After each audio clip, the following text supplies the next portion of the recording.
რაზე ჩაიჭრა ჩემი მოსწავლე მოედანზე არ ამგონია, მაგრამ მაინც მოედანზე არ დაждდეთ ეგრე. Короче, ფეხი, ნახე მუხლისად გაქვს. მუხლით ხო შეიძლება დაქოქუჩა აქ რომ მანქანა. ასე არ შეიძლება. ანუ, короче, როგორც წერია წესებში 120 გრადუსზე უნდა იყოს მოხრილი ფეხი. ეხა 120 გრადუსია ეს?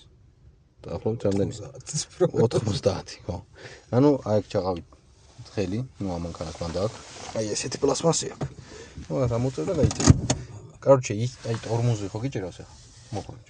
ის დაჭერილზე კონდეს მაგ დროს 120 გრადუსი. ერთი?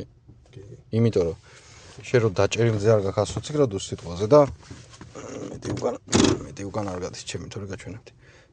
დაჭერილზე რო არ გაქვს 120 გრადუსი და აშვებულზე გაქვს 120 გრადუსი. მე რო დავწვევი გაჭიმა მოგიწევს ფეხი. მასე იღლები. ერთი?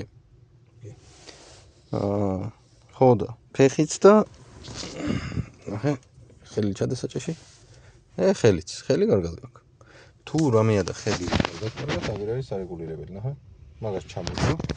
მე საჭე გინდა დაბლა ჩაძია, მაღლა, შენკენ, დაბლა, კაი?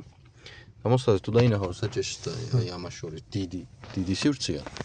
ესე იგი რაღაცამ ჩაძია დაბლა საჭე. და ანუ ამას ჩაძევ. იქ ფეხი არ დაახვედრო, მან გოგოებმა იციან ხოლმე მუხლის აქ გამოწევა. ბიჭები რატომაც სულ იქით წევენ ფეხს. ხო. ბიჭებმაც იციან ამის ხოლმე აქ, მაგრამ მაინც მუხლი მან და ჩამოწე, იმას ჩამოწე, მოხვდება მუხლს. აწიე ეხა მაღლა, ახან ეგრე გჭირდება შენ. ბოლომდე?